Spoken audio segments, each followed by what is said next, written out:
So how is this going to play out now between, let's say, those key allies and the United States? They say this is a deal they need to stay in. The U.S. saying we're walking away.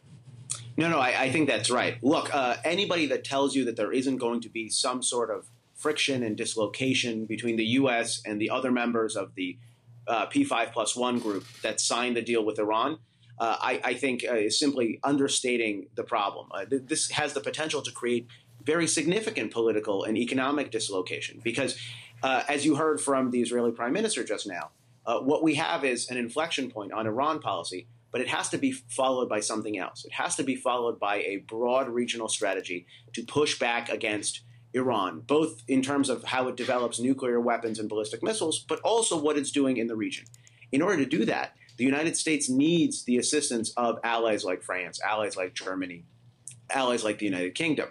So this is part of a new conversation that the White House is attempting to have with these countries. But obviously, their preference would have been for us, for the United States, to stay in the deal. So hammering out this new modus vivendi with those countries and bringing them on board with this new strategy that the Trump administration is developing is going to be job one, but it's also going to be a tall order. We're also hearing from France's President Emmanuel Macron, Ilan, as we're talking, saying that France will work collectively on a broader framework covering nuclear activity in the post-2025 period, because, of course, that's the period in which this deal covers over a 10-year period, 2015 to 2025. That so-called sunset clause is something Donald Trump identified as being unacceptable.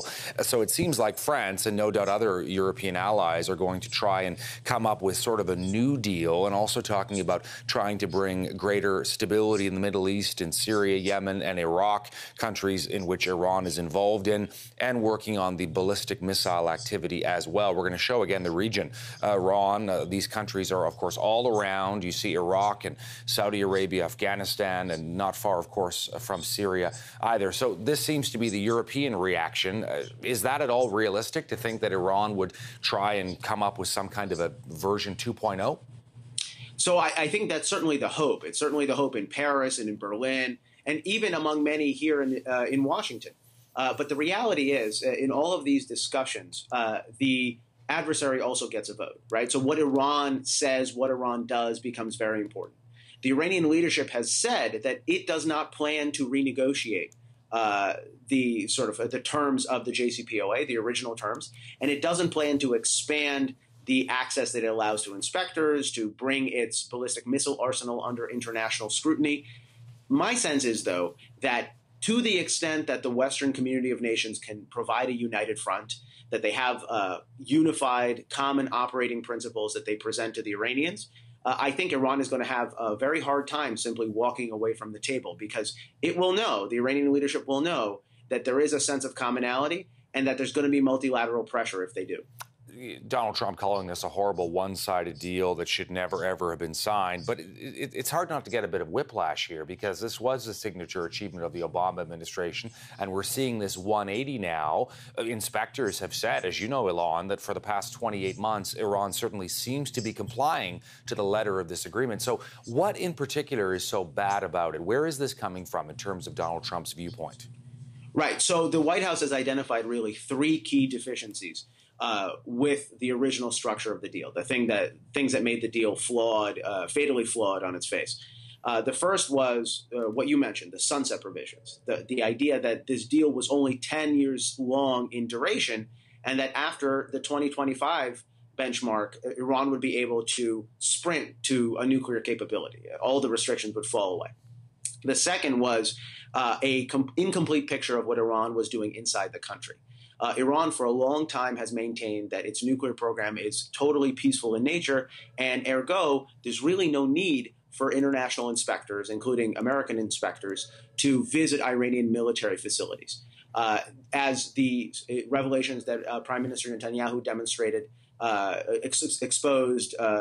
disclosed last week, suggest Iran, there's a lot of things that Iran is doing in terms of nuclear development and military nuclear development that really aren't seen. And so this has really cast a very critical eye on what we can see and what we can't see within Iran. And the third is Iran's strategic arsenal, the delivery systems by which Iran could deliver a nuclear device potentially to an adversary nation like the United States or American allies in the Middle East and Europe.